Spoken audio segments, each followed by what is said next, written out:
Alam nyo ba na ang carrot ay isang best natural fertilizer sa mga halaman na source of potassium, mapa-ornamental man o vegetable plant? So ngayon mga ka-jungle, gagawa tayo ng liquid fertilizer gamit ang carrots.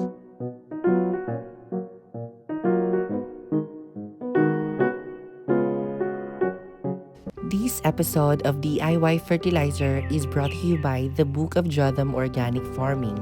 This book will be a game changer that can popularize organic farming around the world. You can look out the Jotham book at amazon.com. So hello mga ka-jungle! Welcome back again to my YouTube channel. Welcome to Mark of the Jungle Plants.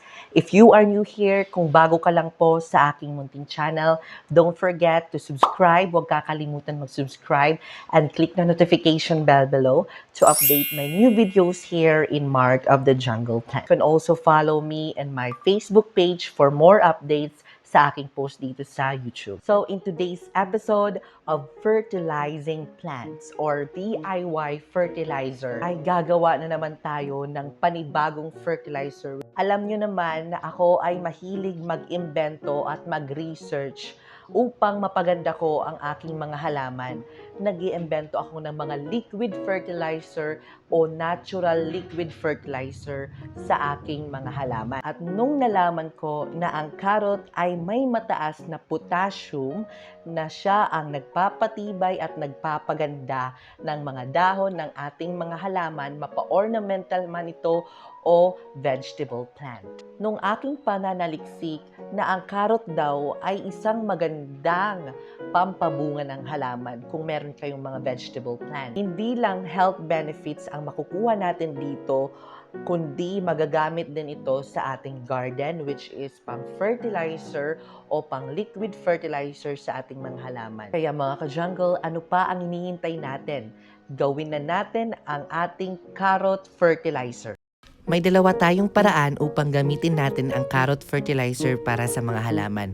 Ang una ay yung chopping method with water-based solution. Ito ay magagamit sa pandilig. At ang pangalawa naman ay yung ating blender at ito naman ay magagamit sa pang-spray sa ating halaman. So ang unang method na ipapakita ko sa inyo ay yung chopping method with water-based solution. At ang gagamitin natin na ratio dito ay yung ating isang carrot. At saka yung kagamitin natin ay syempre, kuha tayo ng kutsilyo at saka isang 1.5 liter na tubig. Ito ay sakto sa ratio natin ng isang carrot. At saka, ang tubig na gagamitin natin ay hindi chlorinated water. So ayan mga ka-jungle, i-chop na natin ang ating carrot. So, ang method na to ay magagamit sa pagdilig sa mga ugat ng halaman. Ang carrot kasi ay may mataas na potassium na siya ang nagpapatibay ng ugat at nagpapaganda ng mga dahon nito. At kapag kayo ay may gulayan, pwede itong magamit para mapabunga natin ang inyong mga vegetable plant. Dapat yung tubig na gagamitin natin dito ay hindi dapat puno para may extra pa dito na pang sa ating carrots. So ayan, ipapasok na natin ang ating carrots dito. So ayan, ibababad natin ito ng 24 hours at saka pwede na tong magamit. Pwede din mga 2 days or 3 days ang pagbababad nito para effective. Kapag ganito na yung kulay yung ating carrots ay pwede na siyang gamitin pandilig. So, dito naman tayo sa pangalawang method ng paggawa ng carrots fertilizer. So, isang carrot at saka yung kagamitin natin ay yan, same lang naman pero magdadagdag tayo dito ng blender dahil ito ay blender method. So, ang method na to ay magagamit pang spray sa ating mga halaman, sa mga dahon at kung may mga gulay kayo, pwede yan dahil nagpapabunga yan ng ating gulay. So, ang ratio dito ay isang carrot at 2 basong tubig.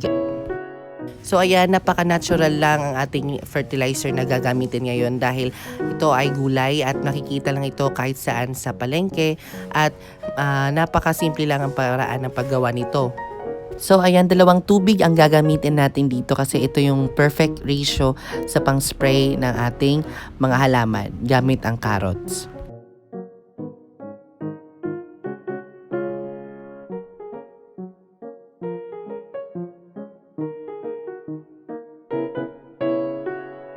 So ayan mga ka-jungle, bago natin ilagay ito sa ating spray bottle, dapat sarain natin ng mabuti dahil ayaw natin masira ang ating spray bottle.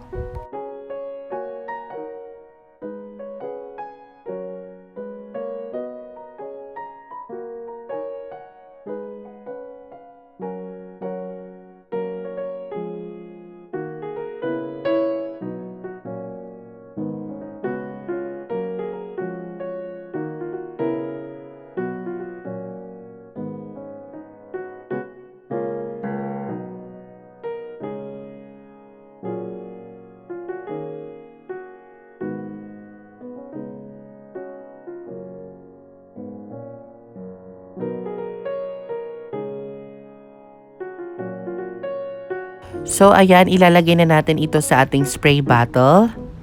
So ayan, kung itatanong nyo sa akin kung pwede kaagad ito i-spray, yes, pwede po ito kaagad i-spray sa ating mga halaman, sa mga dahon at saka sa stem para maging maganda sila at maging malusog ang ating mga halaman. So ayan mga ka-jungle, ready na ang ating pang-spray. So ayan mga ka-jungle, dito na tayo sa ating application method, yung ating pag-apply o pagdilig sa ating mga halaman. So ito yung ating mayana plant. As you can see, napakalash na nito at didiligan pa natin ng ating carrots.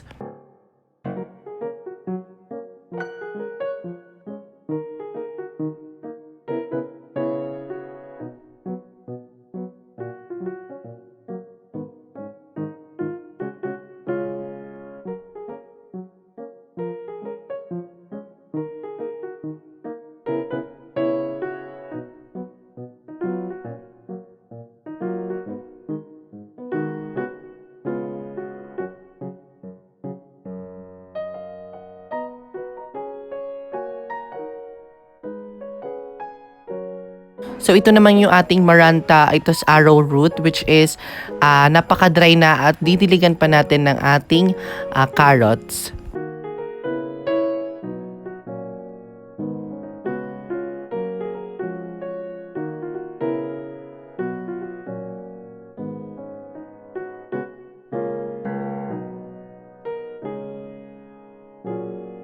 So ayan, kung makikita nyo, napakaganda ng ating mga dahon, ng ating mga halaman dito dahil yan sa carrots na nadiligan ko na last week ko lang nakita ang result.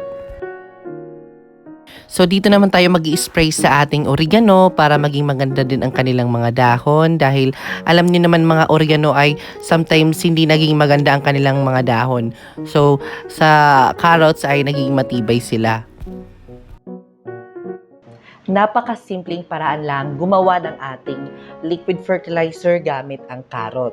All you have to do is follow the process na pinakita ko kanina sa inyo na dapat yung ating ratio ay dapat tugma sa tubig at sa carrot na gagamitin natin na ingredients. And then, mag-a-apply na tayo sa ating plants at sa ating mga gulay.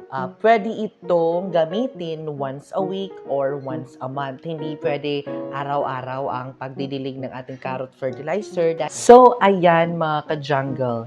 Maraming salamat sa panonood ngayong video na to. Pero bago yan, magpapa-shoutout muna tayo dahil may nagpapa-shoutout.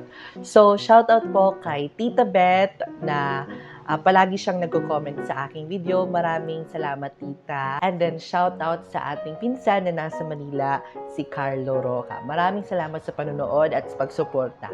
And then, that's all for today's episode of fertilizing plants and how to make a DIY fertilizer, a natural fertilizer. So, ayan, maraming salamat and I will see you next episode because more plant, less stress.